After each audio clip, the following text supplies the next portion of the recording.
Boži blagoslov, mir i milost vam od Oca našega nebeskoga, svetoga Isusa Krista.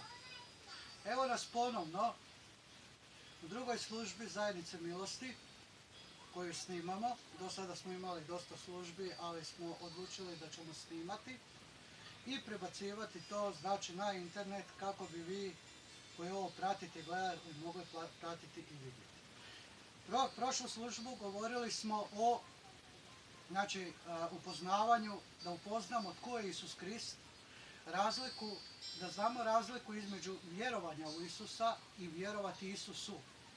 No međutim pojavila se jedna stvar koju jednostavno ne možemo zaobići i kroz današnju temu ćemo je morati na neki način proći zato što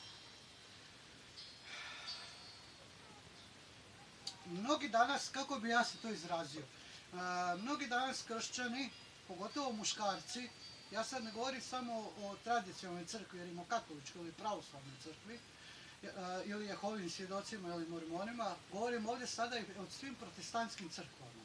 Znači od pentakostalnih, baptističkih, luteranskih, kako se već sve ne zovu, jel? Mnogi muškarci su prihvatili neke stihove iz Svetoga pisma zato što im to tako odgovara, a neki su prihvatili zato što su zavedeni i prevareni. Postavlja se naime pitanje da li žena ili žensko može propovijedati u crkvi, da li može propovijedati muškarcima, da li može propovijedati na ulici, da li može propovijedati radosnu vijest o Isusu Kristu. Naime, svi ćete se sa mnom složiti da apostol Pavao jasno u jednoj od poslanica navodi kako žene na sastancima trebaju šutjeti i kako se ženi ne dopušta da poučava svoga muža. No, međutim, mnogi su to prihvatili. Ne poznavajući povijest prve crkve, kako su oni sjedili i što su žene radile u to vrijeme kada su mogle dobiti pravo da zajedno sa svojim muževima slušaju Božju riječ. Međutim, ne poznavajući povijesti, mnogi muškarci danas te riječi ne samo da ih izvrću, nego ih i prihvaćaju kao autentičnima. Nitko se zapravo ne pita zašto je apostol Pavao baš određenoj crkvi rekao da žene na sastancima trebaju šutjeti. Daću vam jedan primjer. Ovdje pored mene sjedi jedna naša sestra Ivana, koja nije moja žena, koja je moja sestra. Po mnogim riječima nekih muškaraca u kršćanstvu, ona mene ne bi smjela poučavati. Postavit ću vam jedno pitanje. Ako ona nije moja žena, zašto ona mene ne može poučavati? Molim vas, pažljivo pročitajte gdje apostol Pavao kaže: ne dopuštam ženi da poučava svoga muža. Ne kaže i muškarce, govori samo da ne poučava svoga muža. Znači, žene također mogu poučavati jednako kao i muškarci. U ono vrijeme žene su sjedile na jednoj strani, a muškarci su sjedili na drugoj strani. I kada je služba trajala, odnosno sastanak, jer služba je zapravo 24 sata na dan, 7 dana u tjednu, mjesec dana, 30 dana u mjesecu, 12 mjeseci u godini i tako do kraja našeg života traje zapravo služba za našeg Gospodina. Znači, ovo su sve sastanci gdje piše ne ostavljajte se svojih sastanaka. I o tome ćemo govoriti, zbog toga što se i to zapravo izvrće i miješa sa službom. Naime, ovako ćemo krenuti. Ispričat ću vam 4 kratke priče, koje su nevjerojatne priče, jer u samom mom početku hoda sa Kristom i upoznavanju sa njegovom riječju, i ja sam bio uvjeren kako žene trebaju šutjeti na sastancima i kako žene ne trebaju poučavati. No međutim, u crkvi u kojoj sam se ja zajednici zapravo nalazio, nije mi bilo jasno, ako tako piše u pismu, kako to da žene prevode kad dođu strani pripovjedači, da žene poučavaju, da žene propovijedaju. Nije mi bilo jasno kako je to dozvoljeno njima, a jasno piše u pismu da žene ne smiju poučavati i moraju šutjeti na sastancima. I vjerujte mi, bio sam strašno prevaren. Satana me prevari. I moj ego se strašno podiga. Jer ja sam mislio, ja sam muškarac, ja sam faca, ja sam ven čovječ. Ja sam glava, žena mora biti slušat, mora biti kuš. Žena je za da skuha, da opere, da počisti, da odgaja djecu i da šuti. Za ništa drugo. No međutim, to je satanska prevara. Isus Krist je jasno dao do znanja da je on svojom krvlju oprao i očistio i žene od svakoga grijeha. I da su žene subaštinice milosti zajedno sa muškarcima.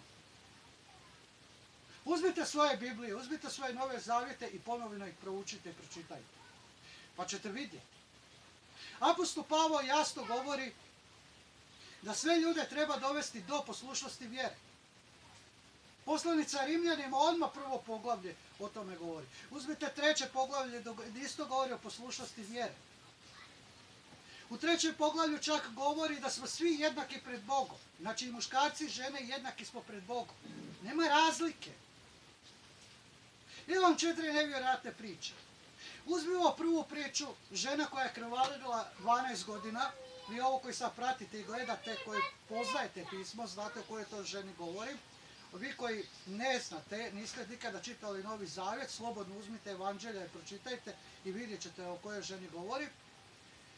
Žena koja je 12 godina krvarila. Svi su pročitali tamo kako ona samo da se dotakne njegovih skuta i ona će biti ozdravljena. I to je bila njena vjera, to je ona govorila. No međutim, nitko ne ide dublje u to, da ona zapravo imala jednu drugu vjeru prije te vjere, a to je vjera u milost. Jer pazite, žena ta je bila svjesna da ona ako prođe kroz tu gomilu ljudi i dotakne se njegovih skuta, da ona prekršila sve Božje zakone i odredbe. I da bi ona trebala po Božjim zakonima biti istog trena kamenovana do smrti.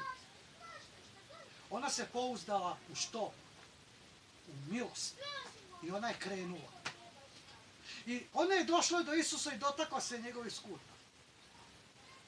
Isus nije kad se okrenuo rekao ženi, slušaj ženo, šta to radiš? Kako se suđeš mene muškarca doticati? Jer ti poznaješ zakone i odredbe Božje. Ja nije Mojsije jasno napisao i dao vam šta trebate raditi. I još tu krvariš, a trebaš biti odvojena, smjesta i kamenujte. To Isus nije rekao. Kroz njega je prošla sila. I on se okrenuo i rekao toj istoj ženi, o ženo, koja te vjera iscijelila. Pogledajte koja tu ljubav, koja tu milost prema toj ženi.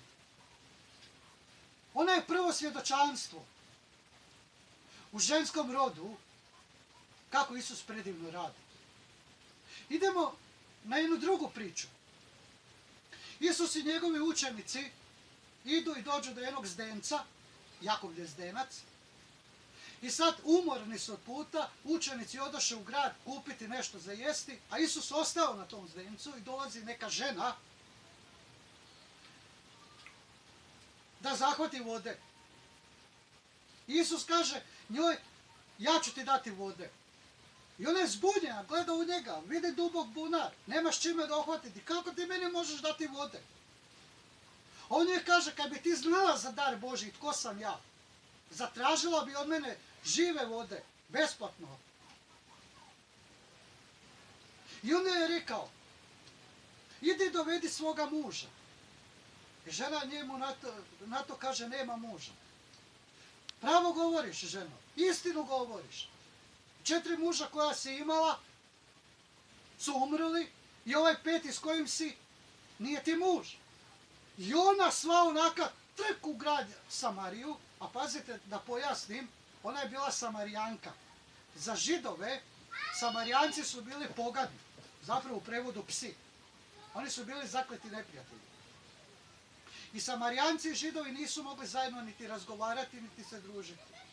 Tako da se ta žena čak čudila kako on, Židov, razgovara s njom Samarijankom.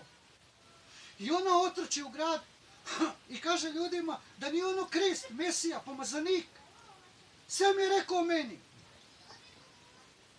Pazite, žena propovjeda radosnu vijest o Kristu, Mesiji. I cijeli grad nahrupi prema Zdencu. I kad su čuli Isusa, vidjeli ga, čuli ga, i oni svi kažu toj ženi, mi ženo tebi više ne vjerujemo zato što si nam ti to rekao. Već zato što smo sad sami vidjeli i uvjerili se. Zato nemojte meni vjerovati ovo što vam govorim. Uzmite svoja pisma, uzmite svoje nove zavjete, uzmite svoje Biblije, molim vas. Stvarno se pomolite da vam Duh Sveti doista govori kroz vaša srca. Uvjerite se da je ovo istina. Pogledajte dalje. Imate u Mateju evanđelju, gdje govori, kaže Marija iz Magdale. Mnoge govore Marija Magdalena. To je jako velika laž i jako velika prevara, jer ona se nije prezivala Magdalena, nego je bila iz mjesta Magdale. To je jedno malo mjesto koje se nalazi blizu Galilejskog jezera. I ta Marija upravo dolazi iz tog mjesta, pošto nisu znali njeno prezime, zato su napisali Marija iz Magdale, a ne Marija Magdalena. Jer u nijednom prijevodu Biblije ne postoji Marija Magdalena, već Marija iz Magdale. I još jedna Marija došli su na grob. I anđel je sjeo na kamen i odmaknuo kamen i pitao žene što ste došli tražiti. Isusa, kojeg su razapeli. On je ovdje, on nije među mrtvima, on je živ. Idite i javite njegovim učenicima da je na putu za Galileju. I one krenu trčati nazad i naiđu na Isusa. Isus dođe pred njih. I one skoče, obuhvate njegove noge, ljube ga. I oni kaže, o žene, živ sam. Idite i javite moje braći da sam živ. I da ćemo se susresti na putu za Galileju. I pazite ovo. On nije rekao žene, ajde maknite se. Ne smijete nikome govoriti o ovome. Ovo prvo muškarci trebaju saznati, oni moraju ovo prenijeti. Prvo svjedočenje, radosne vijesti o tome da je Isus Krist živ i da je uskrsnuo, je došlo kroz usta žena, a ne muškaraca. I opet one dolaze i javljaju kako je Gospodin živ. I pazite sada ego muškaraca, oni ne vjeruju tim ženama. A bili su sa Isusom, hodali su s njim, jeli su s njim, pili su s njim. Živjeli su s njim 3,5 godine. Govorio im je o tome da će uskrsnuti, da će se treći dan ustati. I oni opet ne vjeruju tim ženama da je on živ. I oni idu sami da se uvjere na grob da je on uskrsnuo, da ga tamo nema. Jel vidite sada? Pogledajmo drugu Ivanovu poslanicu. Gdje kaže da piše, jasna rješina piše izabranoj gospođi i crkvi koja se nalazi u njenoj kući. Mnogi danas to prevode gospođi, znači crkva. Zašto onda on kaže gospođi i crkvi? Ajmo, otići ćemo u drugu Ivanovu poslanicu. Znači da ne bi bilo neki zabuna. Još kad bi ja to našao jako brzo, bilo bi jako dobro. Druga Petrova. Prva Petrova. To je odmah iza Petrove. Evo je, stav malo.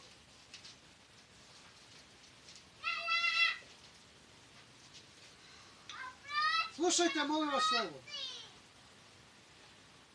Kaže, starješina izabranoj gospođi i djeci njezinoj, koju ja ljubim u istini, i ne samo ja, nego i svi koji su upoznali istinu. Gospođi. Znači, postojala je žena u čije kući je bila crkva, zajednica. I on piše njoj, piše pismo. Pogledajmo Akvila i Priskila. Muž i žena, suborci, koji su propovijedali. U mnogim zajednicama danas se traži od žena da stavljaju marame preko glave kada se mole. Zašto ovo sada govorimo o maramama? Upravo iz tog razloga da vam pokažem da griješite u tome što žene izolirate.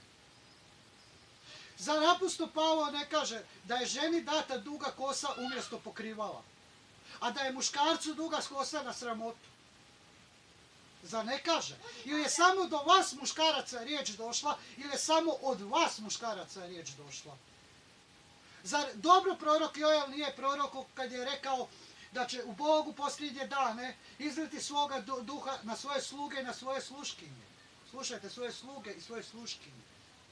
Na sinove i na kćeri. Spominje žene. Još uvijek danas neki muškarci uporno zarobljavaju svoje žene. Osorni su prema njima. Znate, žena mora biti poslušna mužu u svemu. Super. Slava Bogu na tome. A jeste li zaboravili da također muž treba ljubiti svoju ženu kao što Krist ljubi svoju crkvu i sam sebe je predao za nju? Jer Krist svoje crkvi zabranjuje da govori. Mi smo njegova crkva. Mi smo njegova mlada, jer crkva je u ženskom rodu. Mi smo ta nevjesta. Ta njegova buduća žena. I mi govorimo. Jel vidite sada da nema razlike između muško i žensko? Da su pred Bogom svi jednaki. Molim vas, nemojte to činiti. Dopustite svojim ženom. Evo, danas se recimo dogodila jedna situacija. Ja sam radio nešto na kompjuteru. Što se tiče eto, same riječi Božje, odnosno i oko papira. I moja supruga, meni koja stoji pored WC-a, mi imamo 3 mace. Jutros na vrijeme ih nismo pustili van, pa su se nažalost malo pogadile, jel? Znate što to znači. I moja supruga meni dođe i kaže, ili moja žena, Zorane, ajde ustani se, odi i počisti to. Ja sam mogu komotno njoj reći, ženo, što ti hoćeš. Je to tvoj posao ili je moj posao? Ko treba čistiti? Istog momenta sam se ustao, otišao sam i počistio sam to. Nisam ostao sjediti i bio osoran prema njoj. Žena nije samo za kuhinju. Žena nije samo da bi prala, spremala, kuhala, peglala i da bi odgajala djecu. Žena je tu jednako kao i muškarac, kako bi s njim surađivala i prenosila radosnu vijest Isusa Krista. Spasenja, milosti, ljubavi. Da li razumijete ovo što se govori? Ili su vam toliko srca tvrda, vama muškarcima, da ne želite priznati koliko vam je ego velik. Ponizite se.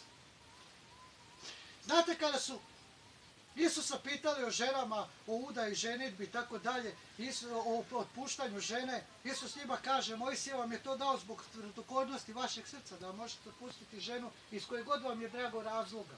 Ali na početku nije bilo tako. Jer na samom početku nam riječ kaže, stoga će čovjek ostaviti svoga oca i majku, prionuće svoju ženu i njih dvoje bit će jedno tijelo. Pazite, jedno tijelo. Ravnopravni. Sad će me neke reći, pa brate, čuj, pa isto nam tako riječ Božja u Novom Zavjetu kaže da je Bog glava Kristu, Krist je glava mužu, a muž je glava ženi. Jeste, muž je glava obitelji. I mu se treba brinuti za obitelj. Obitelj, ženu i djecu koju je dobio, to je dar od Boga što je dobio. I on se kao dobar upravitelj treba brinuti na dobar i ispravan način o svojoj obitelji. Točno. Ali ništa nije veće od svoje žene. Niti je njegova žena manja od njega. Njih dvoje su zajedno jedno tijelo, sjedinjeni za isti cilj. Da izgrade tu obitelj, da izgrade taj dom. Onako kako je Isusu ugodno. Zato bi i mi kao crkve, kao denominacije, kao zajednice, također se trebali ujediniti. Dopustiti milosti da kola kroz sve zajednice. Da budemo jedinstveni, da budemo čvrsti, da budemo jaki, da budemo vatreni za Isusa Krista. Sram vas može biti na toj mlakosti. I sram vas može biti zato što porobljavate žene. I ponovo ih stavljate pod ropstvo zakona. Zbog čega to radite? Ako ih je Isus oslobodio, dao im je slobodu, Svoju dragocjenu krv je prolio. Vi niječete Isus, ono što je Isus učinio za žene i ponovo stavljate žene pod ropstvo. Sram vas može biti. Obratite se i pokajte se zbog toga. I vam jasno pismo kaže, ne budite osobni prema svojim ženama. Oso znači ti šuti. Ti si za kuhinju. Ti ovo, ti ono, ti ne smiješ ovo, ti ne smiješ ono. Halo, ko si ti? Ko si ti? Jesi ti stvorio tu ženu? Jesi ti vlasnik te žene? Jesi je ti kupio? Kupio je Isus Krist svojom dragocjenom krvlju, a ne ti. I zato to nemoj činiti. Neka milost i mir doista kola svim zajednicama i crkvama. A ne da nam crkve odumiru. A ne da budemo razjedinjeni. Ovi su baptisti, ovi su pentakostalci, ovi su luterani, ovi su ovo, oni su ono. Ajde, i sama riječ kaže, zašto jedni govore ja sam Pavlo, ja Apollo, ja Kristo. Pa zar nismo svi od istoga Boga stvoreni? Da pojasnim što znači riječ milost, prije što završimo sa današnjim sastankom i ovom emisijom, da pojasnimo što znači milost.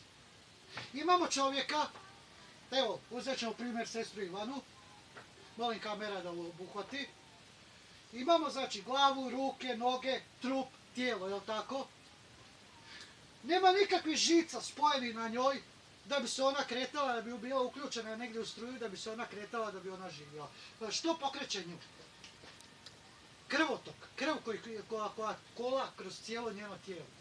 I zamislite da u jedan dio tijela, recimo ruke, zaustavimo dotok krvi. Šta će se dogoditi? Ta ruka će još neko vrijeme funkcionirati. I bit će tu. Ali ona će odumrijeti. Zašto? Jer nema dotoka krvi, nema dotoka kisika, hranjivih tvari. Ta milost je zapravo taj krvotok koji treba teći kroz sve zajednice. Pročitajte djela apostolska gdje jasno kaže i svaki dan su se postojano sastajali po kućama, lomeći kruh i hvaleći Boga. I po hramovima. Znači nije to samo da treba doći u jednu kuću, svaki dan su se sastajali. Neke tvrde kako apostol Pavao je živio s njima, jeo, pio s njima, radio je s njima. Gdje to piše? Piše da je apostol Pavao putovao. Pa je bio malo sa jednom zajednicom, pa je bio malo sa drugom zajednicom, pa malo sa trećom zajednicom. Pa uzmite jedan grad, Korint, to je veliki grad. Nisu oni mogli biti svaki dan svi zajedno. Imaju svoje obitelji, imaju obaveze. Oni nisu robovi, upregnuti koji moraju svaki dan od 0 do 24 sata samo stajati, propovijedati i moliti se. Bog im je dao i obitelji da se brinu, da upravljaju s time. I oni su se sastajali po kućama kako je ko gdje živio, u kojoj su blizini bili. Koliko puta apostol Pavao kaže, ja sam želio žarko doći k vama. Ako mi Bog daj doći ću, ali ako s vama nisam prisutan, prisutan sam s duhom svojim. Mnogi zaboravljaju da je apostol Pavao, kada je bio uhvaćen, kad se pozvao na cara, putovao prema Rimu, da nije više bio u dotici sa kršćanima. Nije više bio živio s njima, već je bio sa onim rimskim vojnicima. Na otoku, kod otoka Malte, gdje su doživjeli brodolom. Da je taj isti apostol Pavao bio u zatvoru u Rimu, dok nije bio pogubljen.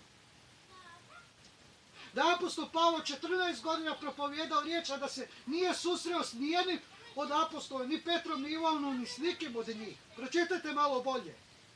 Tek nakon 14 godina, kaže, usišao u Jeruzalem, kako bi iznio evanđelje koje on propovijeda, da vidi, naravno, jednako evanđelje koje oni propovijedaju. I kad su vidjeli da je Petru dodijeljeno da propovijeda židovima, a Pavlu da propovijeda poganima, dadoše desnice jedan drugome, to je rukovaše se. Jedini savjet koji je Pavao dobio, to je da se sjeti siromaha, što Pavao kaže, toga se uvijek i sjeća. To ne zaboravljam, ne mičem zapravo sa uma.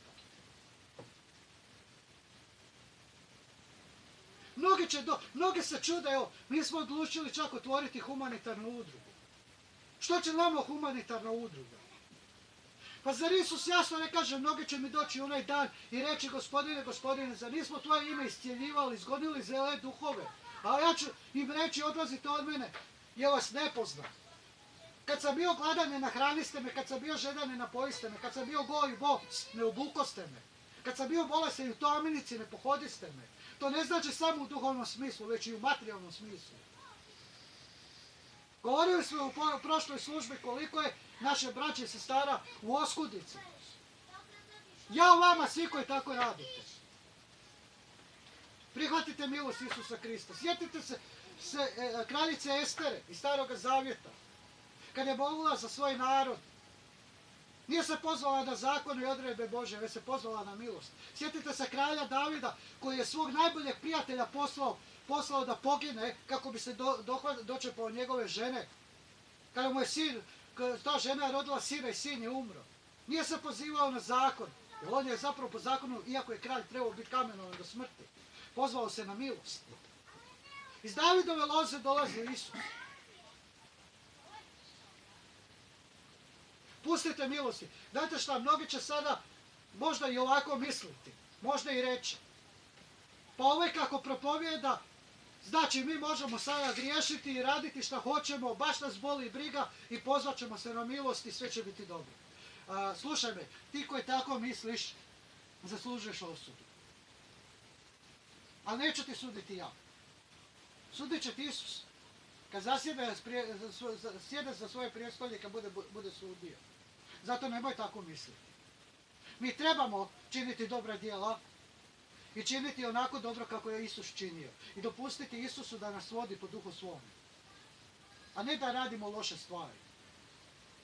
Ali pogledajte razliku, i s ovim ćemo završiti, pogledajte razliku crkve u Galaciji i crkve u Korintu. Apostol Pavle crkvu u Galaciji oštro udara i kaže on, vi nerazumni Galačani, tko vas začara da se više ne pokoravate istinu. A pogledajte u Korintu, svašta su radili. A oni još ne hvali za njihovu vjeru. Da li razumijete sada? Mnogo kršćana danas imaju, koji nisu savršeni u svojim djelima, u svojim putevima, koji svakodnevno griješe. I ja griješim. Ja sam čovjek od krvi i mesa kojeg je Bog stvorio i za koga je Isus platio cijenu i prolio svoju krv. Nemojte se uzdizati i izvisivati, molim vas. Prihvatite milost Isusa Krista. Pustite da ta milost teče kola. Dopustite svojim ženama da se slobodno izražavaju. Nema ni punih mjesec dana kako me Isus iznenadio preko moje žene. Odjednom je počela govoriti. Ona je dobri 15-20 minuta govorila, to toliko nabijeno bilo silom Duha Svetoga. Da se ja ostao iznenađen. Moje srce je igralo od radosti i veselja. Šta sam trebao reći? Ženo, šta radiš? Šutiš? Slušajte me dobro. Ne dopustite li svojim ženama da govore? I budete li zarobljavali? Doći ćete pred sud jednoga dana. I položit ćete račun za svoj život. Ali položit ćete račun i za svoje žene. I za svoju djecu, i za svoje obitelji. I za ono što ste dobili da upravljate. Molim vas, sa ljubavlju vas molim. U ime našeg Isusa pravednika. Pokajte se i obratite se od toga. I prihvatite milost. I prenesite drugoj braći i sestrama. I svima koje znate prenesite ovo. Da jedino milošću smo spašeni. Blagoslove dobijamo jedino milošću. I da nitko od nas nije dobar. Da je samo Isus dobar. A sad će mi neki reći da, ali znaš tamo kad su rekli Isusu, učitelju ti si dobar, a on kaže nisam ja dobar, samo je Bog dobar. Pa Isus jeste Bog. Ako to niste znali. Znači, ako već tako želite, Elohim, Jahve nad vojskama, Bog svemogući, je dobar. A ako se dopustite da vas on po duhu svome vodi,